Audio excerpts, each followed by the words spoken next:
Assalamualaikum warahmatullahi wabarakatuh. Perkenalkan, saya Haris Maulana dari D4 LKA 2018. Pada kesempatan kali ini, saya akan membahas tentang metode peramalan eksponensial atau exponential trend forecasting.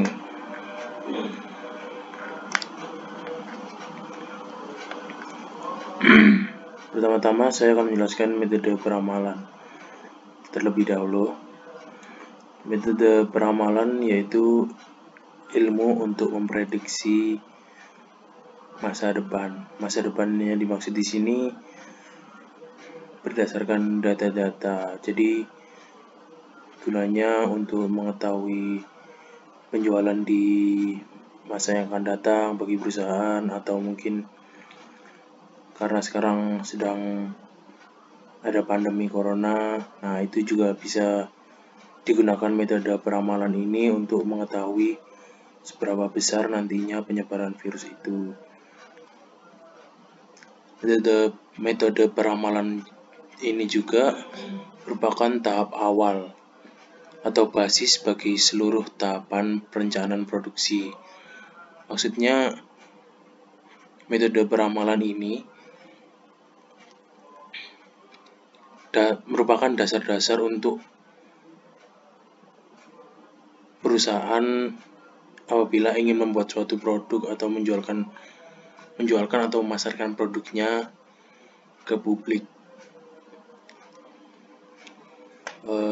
Metode peramalan terbagi menjadi dua, yaitu metode kualitatif dan kuantitatif. Kemudian terdapat langkah-langkah metode peramalan. Yang pertama yaitu mendefinisikan tujuan peramalan tersebut. Jadi kita harus tahu apa tujuan kita menggunakan metode peramalan ini. Apakah untuk mengetahui penjualan produk di masa yang akan datang, atau ingin mengetahui situasi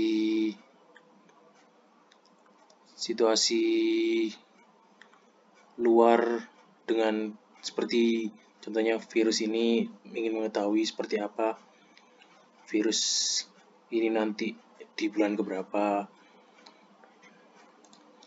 Lalu kita juga harus memiliki plot data masa lalu dulu. Misal historis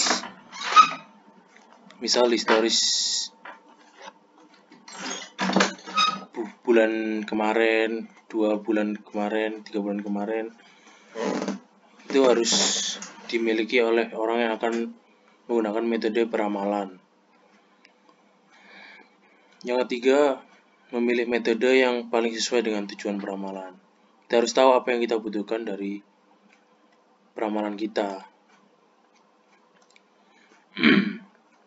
Kemudian menghitung parameter fungsi peramalan untuk masing-masing metode. Setelah itu kita harus mencari metode yang membuat apa yang kita cari menjadi, maksudnya metode yang kita pilih itu mempunyai error yang paling kecil. Dan yang paling penting juga terakhir adalah melakukan verifikasi peramalan. Ini digunakan untuk memverifikasi atau seperti memastikan apakah peramalan ini akan berhasil atau tidak. Tapi masih dalam kira-kira ya. Kemudian di sini ada karakteristik peramalan. Komponennya ada seasonal, cyclical, bisnis, atau product life cycle.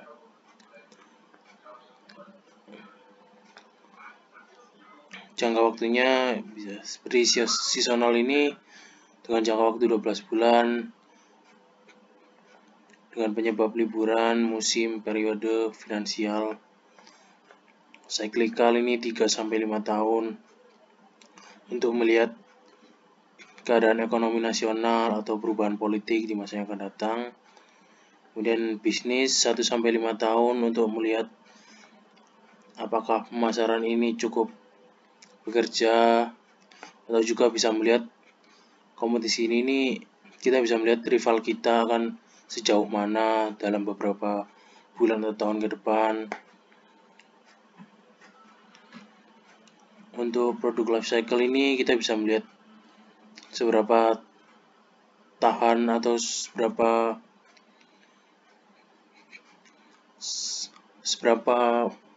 tahan produk kita ke depannya.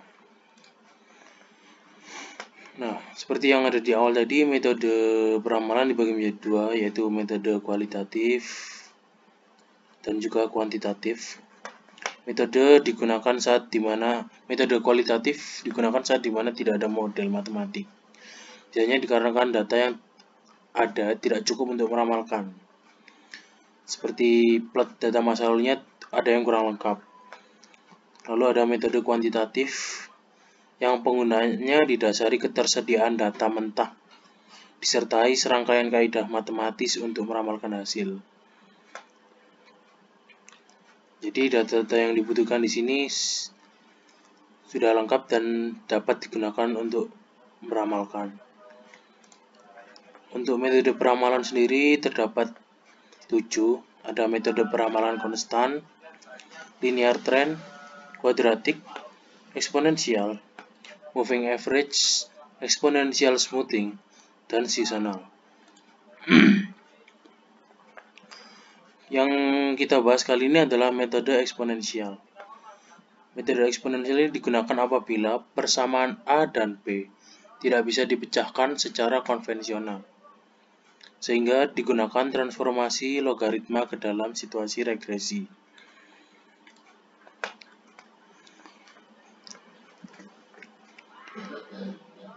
Persamaan metode eksponensial ini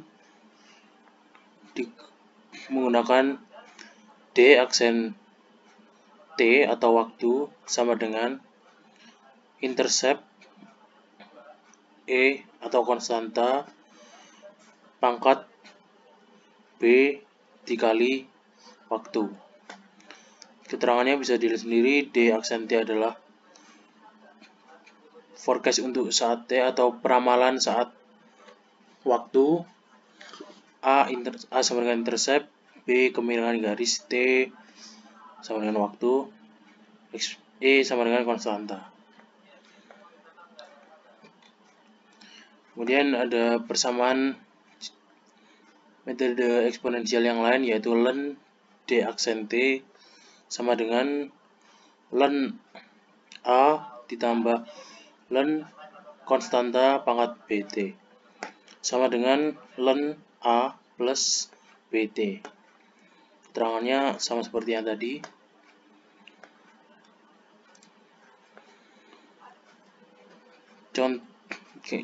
Ini contoh metode eksponensial. Di sini terdapat tabel waktu dan data saat ini. Lalu ada ln data saat ini dikali waktu dan waktu kuadrat. Kali ini kita akan mencari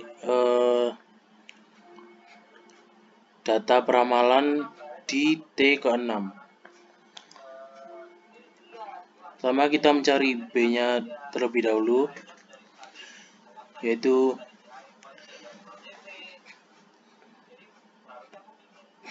T data terakhir, yaitu 5 dikali 33 kali 8 dikurangi 9 kali 60 dikali 15 dibagi 5 dikali 55 dikurangi 225.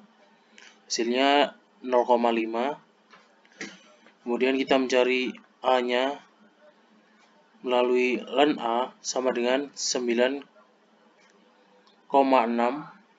dibagi 5 dikurangi 0,5 dikali 15 dibagi 5. Hasilnya 0,42. Kemudian kita antilen 0,42 sama dengan konstanta pangkat 0,42 sama dengan 2,50.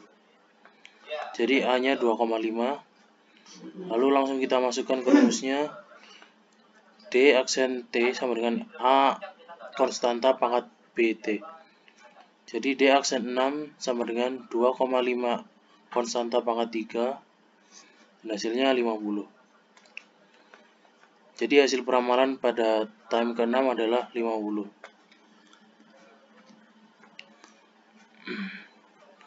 Lalu contoh lain kita akan mencari data peramalan untuk time ke-7. Di sini time ke-6 kita gunakan data yang sebelumnya yaitu 50.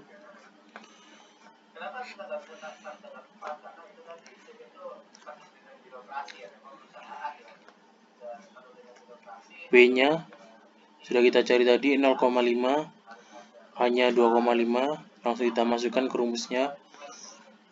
D aksen T sama dengan A konstanta pangkat BT. Jadi D aksen 7 sama dengan 2,5 konstanta pangkat 3,5 sama dengan 82,80. Jadi hasil peramalan pada time ke-7 ini adalah 82,80. Sekian dari saya. Terima kasih.